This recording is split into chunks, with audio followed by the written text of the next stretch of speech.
স্মরণ নেয়। ভক্ত যদি ভগবানের সামনে প্রণাম না করে তাহলে ভগবানের মহিমা কেউ জানতে পারবে?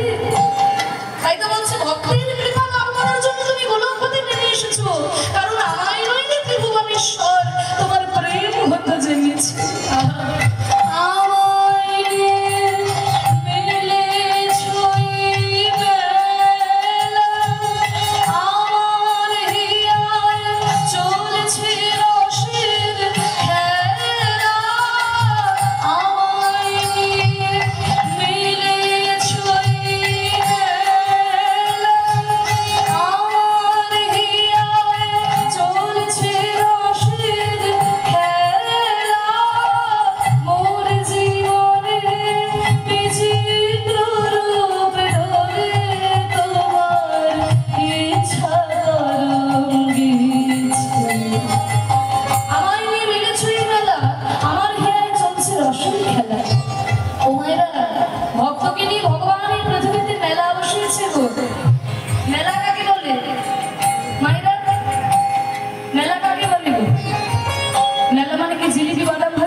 মেলা কাকে বলে?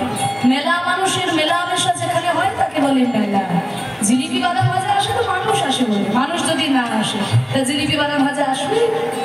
তা বলছে ভক্তকে নিয়ে ভগবানও দেখো এই পৃথিবীতে মেলা বসিয়েছেন। আমার হিয়াই চলছে রসের খেলা।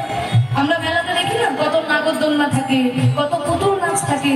দেখবে মায়েরা ওপর থেকে পুতুলকে সুতো ধরে যেমন নাচায় পুতুল কিন্তু তেমনই নাচে। আমাদের জীবনটাও কিন্তু ভগবানের কাছে পুতুল খেলা ভালো।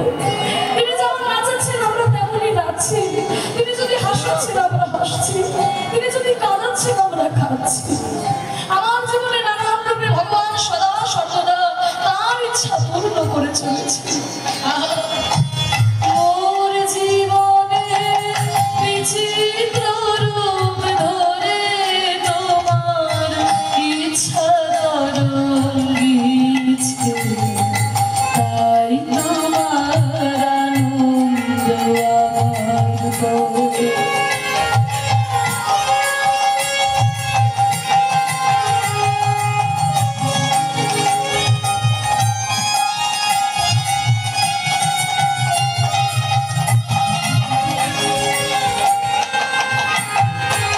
তাই তো তুমি রাজার রাজা হয়ে তবু আমার হৃদয় লাগি ফিরছ কত মনোহরণ বেশে প্রভু নিত আছো জানি। তাই তো তুমি রাজার রাজা হয়ে তবু আমার হৃদয় লাগে ফিরছো কত মনোহরণ বেশে। ভক্তের প্রাণে আনন্দ দেওয়ার জন্য ভগবান কত রূপে আমাদের মাঝখানে নেমে এসেছে, কত রূপে আমাদের মাঝখানে নেমে এসেছে। অনেকে আছে ভগবানের রূপ নিয়ে নানান তর্ক করে। কত রূপে ভগবান এসেছেন, দশাবতারের মধ্যে কত অবতার রয়েছে। কে সমবৃত পীন শরীর মৎস্য রূপে এসেছেন, কে সমবৃত পূর্ণ শরীর কুর্ম রূপে এসেছেন। অনেকে বলে কি মৎস্য কুর্ম এগুলো ভগবানের কথা, যা খুশি তাই শাস্ত্রে লিখে দিয়েছেন আমাদেরকে। আর কীর্তনিয়ারা পয়সা হয়ে যা খুশি তাই বলে দিয়েছে।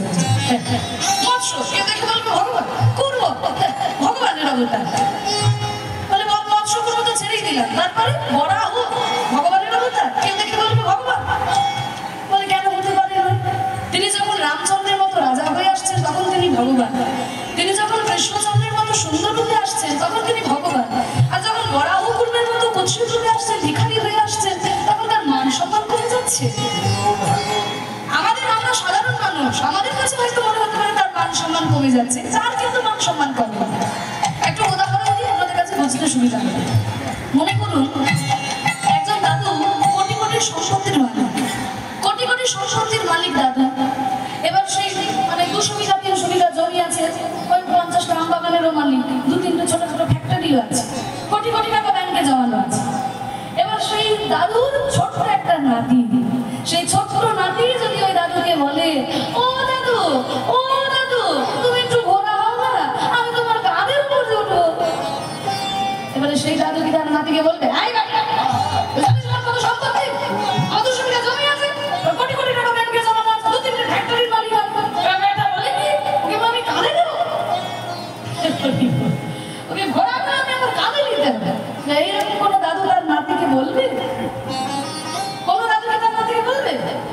যদি কোনো দাদু বলে তবে সে দাদু বেরসিক দাদু, তার মধ্যে কোনো রস বসে।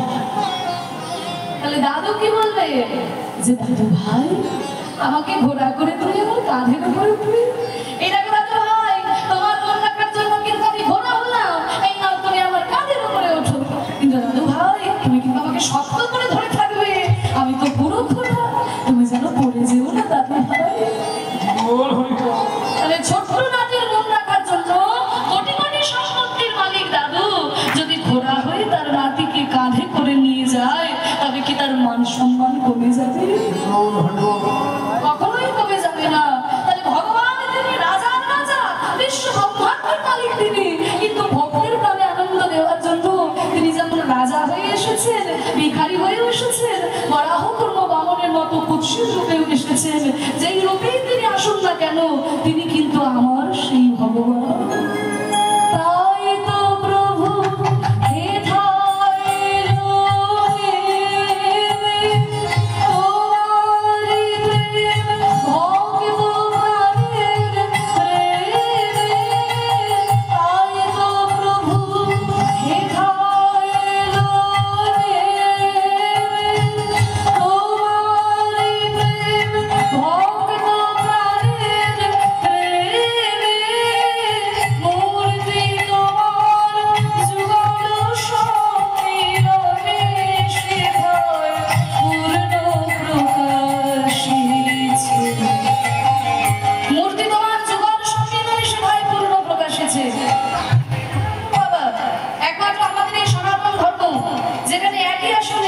ভগবানের সঙ্গে ভক্তের পুজো হয়, একমাত্র আমাদের সনাতন ধর্মে করা হয় বাবা, ভগবানের সঙ্গে ভক্তের পুজো করা হয়, তাই না? পৃথিবীর অন্য কোনো ধর্মে দেখাতে পারবেন না, কোনো ধর্মে দেখাতে পারবেন ভগবানের সঙ্গে ভক্তের পুজো হচ্ছে?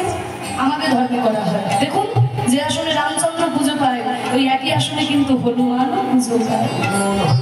হনুমান তিনি তো রামচন্দ্রের ভক্ত, যে আসলে মহাপ্রভু পুজো পাচ্ছেন, ওই একই আসলে শ্রীবাস পণ্ডিতও পুজো পাচ্ছেন। শ্রীবাস পণ্ডিত তিনি তো মহাপ্রভুর ভক্ত, তিনি ছিলেন নারদমুনি, তাহলে নারদমুনি তো নারায়ণের ভক্ত, তাহলে একই আসলে ভক্ত ভগবানের পুজো করা হয় একমাত্র আমাদের ধর্মে। কারণ আমাদের ধর্মে মনে করা হয় যেখানে শুধু ভগবানের পুজো হয় সেখানে অর্ধেকটা ভগবানের পুজো হয়, আর যেখানে ভক্ত ভগবানের পুজো হয় সেখানে পূর্ণ ভগবানের পুজো হয়।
আমাদের মতো করে হয়তো জীবের দাঁড়িয়ে দাঁড়িয়ে বিতরণ করে দিয়েছেন।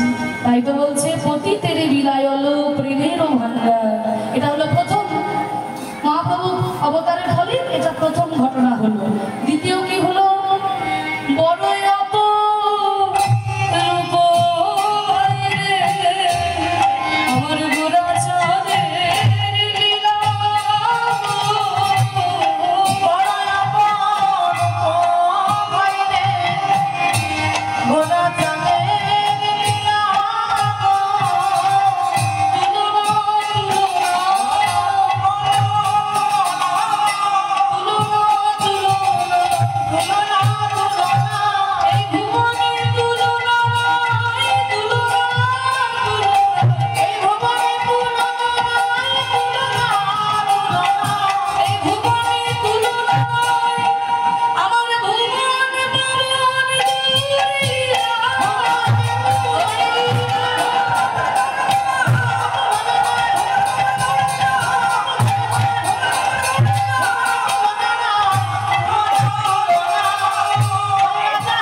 ঝোলা।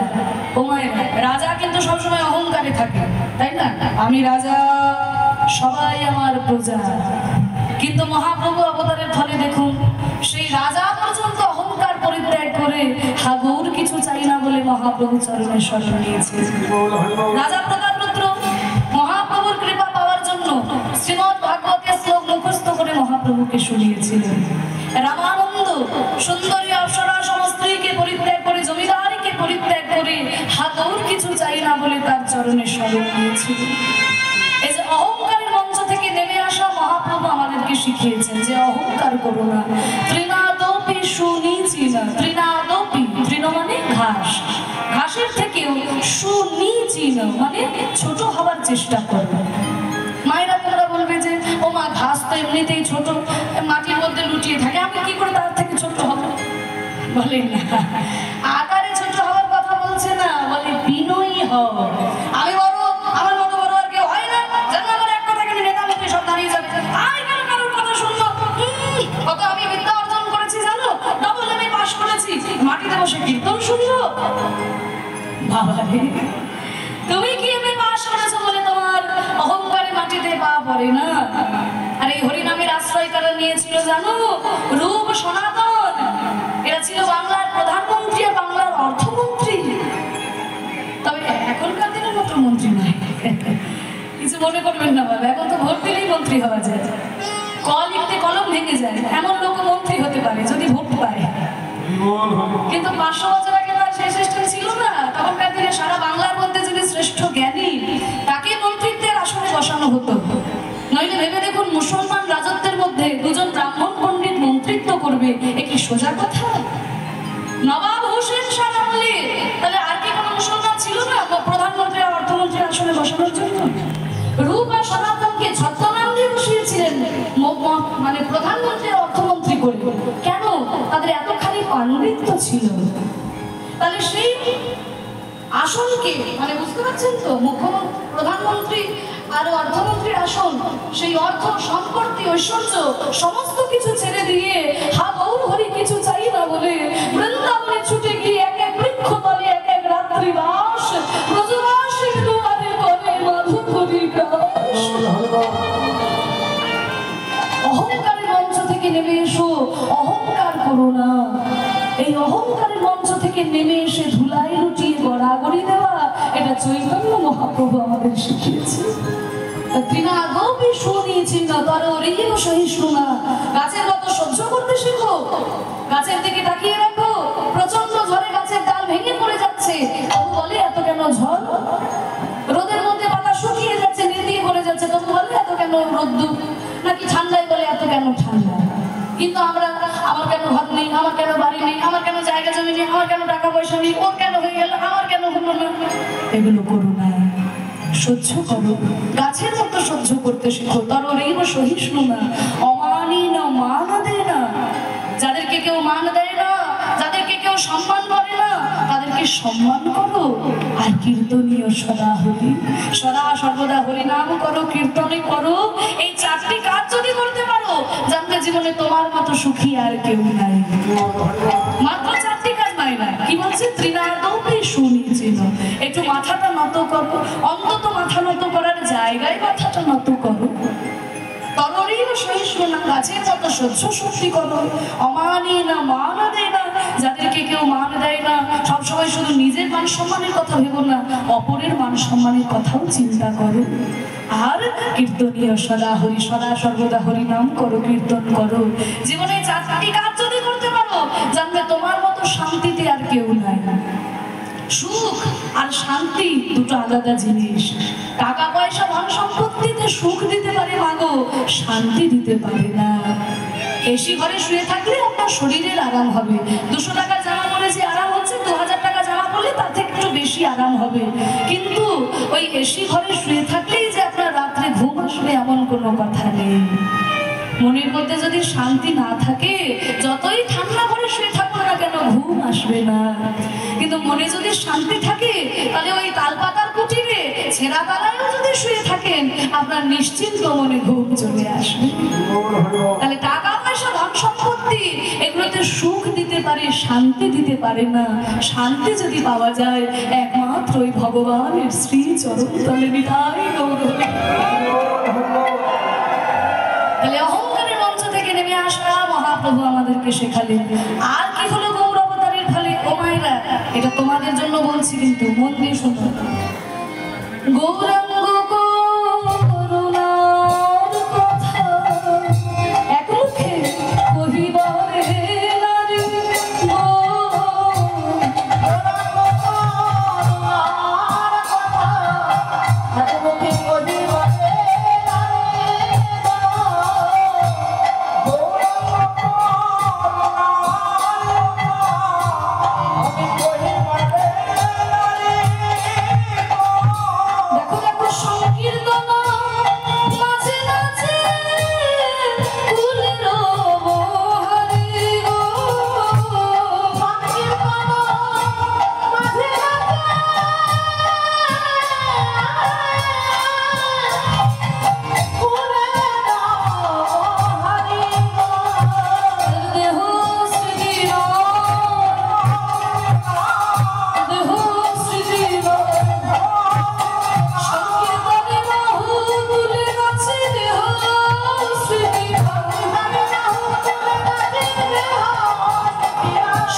দেখো সংকীর্তন বাজে নাচে কুলের বহারে।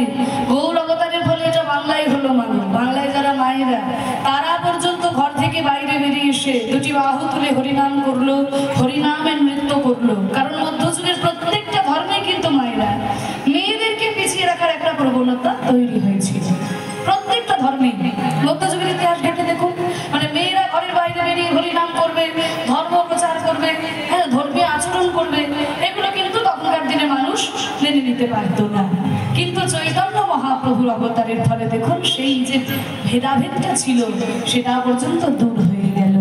তাই তো মায়েরা পর্যন্ত ঘর থেকে বাইরে বেরিয়ে এসে হরিনাম করলেন, হরিনাম প্রচার করলেন। তাই তো আমরা দেখেছি যে প্রভু নিত্যানন্দের অপ্রকটের পরে তাঁর স্ত্রী মা জাহ্নবা দেবী শত শত ভক্তদের দীক্ষা দিয়েছিলেন। দীক্ষা দিয়ে দিয়ে এই হরিনামকে, মানে এই আন্দোলনকে অনেক বড় আকার তারা দান করেছিলেন।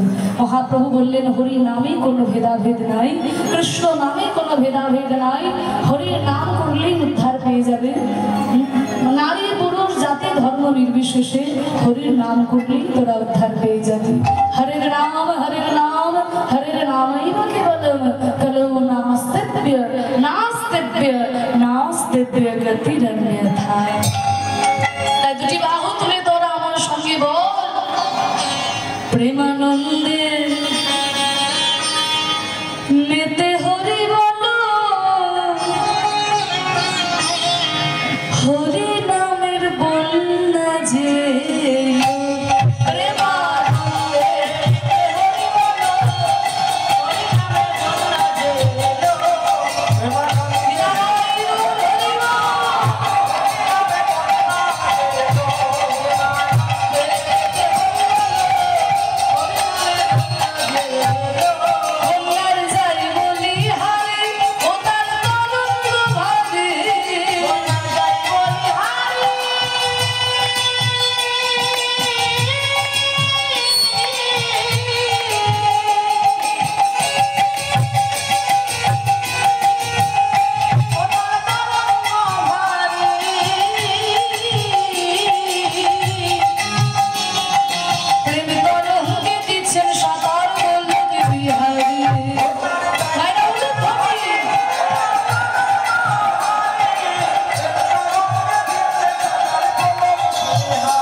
আছে।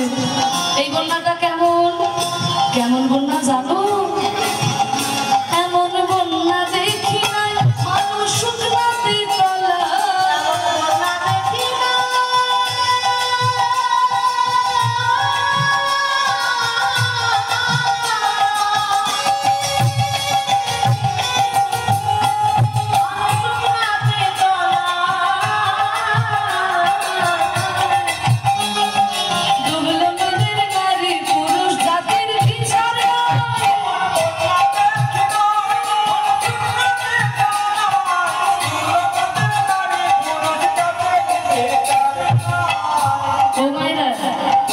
বন্যা দেখেছো? হ্যাঁ, আমাদের আই হতে বন্যা হয় নাকি? হয়। এখানে বন্যা হয়, এখানে বন্যা চলে আসে, তাই নাকি? ও বাবা, আমিও কি, তোমরা তো বন্যা তাহলে দেখেছো ভালোভাবে। বাজারের মধ্যে যদি বন্যা চলে আসে তাহলে তো তার বিশাল ব্যাপার। আমিও কিন্তু বন্যা দেখেছি। আমার বাড়ি হচ্ছে বীরভূম জেলার ইলামবাজার। কেউ গেছেন বীরভূম জেলায়? বীরভূমে তারাপীঠ, জয়দেবের মেলা। হ্যাঁ, ওই যে জয়দেবের মেলা, ওই জয়দেবটা আমাদের ইলামবাজার ব্লকের মধ্যেই পড়বে। তা যেহেতু ওই অজয় নদীর ধারে থাকে, ছোটবেলায় কিন্তু দু একটা বন্যা আমিও দেখেছি। তোমরা যেমন বন্যা দেখেছো, আমি মানে যদিও আমরা যেন এই বাজারের মধ্যে, কিন্তু বাজারের মধ্যে কখনো কোনোদিন বন্যা আসে না। নদী গেছে বটে, কিন্তু বাজারে কোনোদিন বন্যা আসে না। কিন্তু আমার যেখানে বিয়ে হয়েছে সেটা আর কি ওই গ্রামের মধ্যে, ইলামবাজার থেকে 5 কিলোমিটার যেতে হবে। সেইখানে কিন্তু মানে ওই অজয় নদীরই জল, মানে গ্রামের ভিতরে শুনেছি নাকি ঘর বাড়ি ভাসিয়ে নিয়ে চলে যায়। আমাকে যদিও এখনো প্রকোপে পড়তে হয়নি, হরি বল। আবার জলের সঙ্গে আমার খুব ভালো সম্পর্ক, বুঝলে তো মা? আবার আমার যিনি কর্তা, উনি আছেন মার্চেন্ট নেভিতে। তা ওনাকে আবার 6 মাস জাহাজে জলেই থাকতে হয়। এখন উনি জাহাজে জলেই আছে। তা যে কথাটা বলছিলাম যে বন্যা আমিও দেখেছি, বন্যা তো তোমরা দেখে, এখানে যেমন জল আসে তোমরা ভালোভাবেই দেখেছো।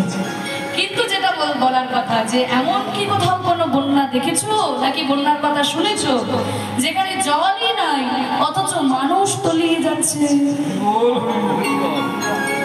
এরকম বন্যার কথা শুনেছো নাকি? যে জল নাই মানুষ তলিয়ে যাচ্ছে? বলে না, এইরকম তো বন্যার কথা শুনি না। এইরকম বন্যা যদি দেখতে হয় তাহলে যেতে হবে নবদ্বীপে। মায়াপুরে যাবেন, দেবেন কোথায় কোথায় থেকে ভক্তরা এসেছে, কোথায় আমেরিকা, কোথায় ইংল্যান্ড, রাশিয়া, জাপান, অস্ট্রেলিয়া, কত কত দেশ থেকে মানুষরা এসে দুটি বাহু তুলে হরিনামে এমন ভাবে পাগলের মতন নৃত্য করছে, দেখে বোঝা যায় জলই নাই অথচ এই প্রেমের বন্যায় তারা একদম হাবুডুবু হাবুডুবু খাচ্ছে। আপনাদের আশীর্বাদ মাথায় নিয়ে সাধুগুরু বৈষ্ণবের কৃপায় বাবা, এই গত বছরের জুলাই মাসে আমি গেছিলাম লন্ডনে কীর্তন পরিবেশন করতে। অনেকে হয়তো আপনারা ইউটিউবে দেখেছেন, যারা আমার কীর্তন শোনেন টিভিতে হয়তো দেখেছেন। সেখানে আমি 40 দিন ছিলাম। ইউকে 4টা শহরে কীর্তন করেছি বাবা, স্কটল্যান্ডের এডিনবার্গ, আর ইংল্যান্ডের ম্যানচেস্টার, বার্মিংহাম আর পোর্টসমাউথ। এই 4টি বড় বড় শহরে কীর্তন করেছি, 40 দিন সেখানে ছিলাম। তা সেখানে যখন কীর্তন গাইতে গেলাম, কি বলবো বাবা, খুব গর্ব হচ্ছিল, জানেন তো? মানে সৌভাগ্য নয়, খুব গর্ব হচ্ছিল। কেন জানেন? কারণ যারা আমাদের দেশকে 200 বছর শাসন করেছে, 200 বছর শাসন করেছে, তাদের দেশে গিয়ে মহাপ্রভুর কীর্তন প্রচার করছি, এর থেকে বড় গর্বের আমাদের কি হতে পারে? তাই না? যেটা অবাক করার বিষয় যে দেখুন, আমাদের বাঙালি যারা সেখানে কীর্তনের ব্যবস্থা করেছিল, তারা তো হরিনাম করছে, ভারতীয় যারা, হিন্দু যারা, কিন্তু ওই দেশের কত সাদা মানুষ, কত সাদা চামড়ার মানুষ জানো তো মা, তারা পর্যন্ত তিলক সেবা করে, গলায় তুলসীর মালা পরে, ধুতি চাদর গলায় দিয়ে, খোল করতাল নিয়ে এমন ভাবে পাগলের মতো হরিনাম করছে। তা দেখুন, যারা আমাদেরকে মদ খাওয়া শেখালো, যারা আমাদেরকে সিগারেট খাওয়া শেখালো, যারা আমাদেরকে প্যান্ট শার্ট করা শেখালো, তারা পর্যন্ত সবকিছু পরিত্যাগ করে হা গৌর কিছু চাই না বলে, হা নিতাই কিছু চাই না বলে ধুলাই লুটিয়ে গড়াগড়ি দিচ্ছে। মহাপ্রভু বলেছিলেন, পৃথিবীতে আছে যত নগরাদি গ্রাম, সর্বত্র প্রচার হবে আমার হরে কৃষ্ণ নাম। মহাপ্রভুর এই বাণী যেন সত্যি হয়ে উঠেছে। আজকে পৃথিবীর কোনায় কোনায় হরিনামে সবাই ডুবে গেল, জলই নাই অথচ এই প্রেমের বন্যায় সবাই একদম হাবুডুবু হাবুডুবু খাচ্ছে। তাই তো বলছে, এমন বন্যা দেখি নাই মানুষ শুকনাতে তলা,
পাওয়া যায়। আমরা সারাদিন এত খাটাখাটনি করি কেন? না ঘরে একটু আনন্দ পাবো বলে, তাই তো? এই তো আপনাদের বাজারের মধ্যে গান হচ্ছে, কত মানুষ তারা ব্যবসা বাণিজ্য সারাদিন ধরে করে।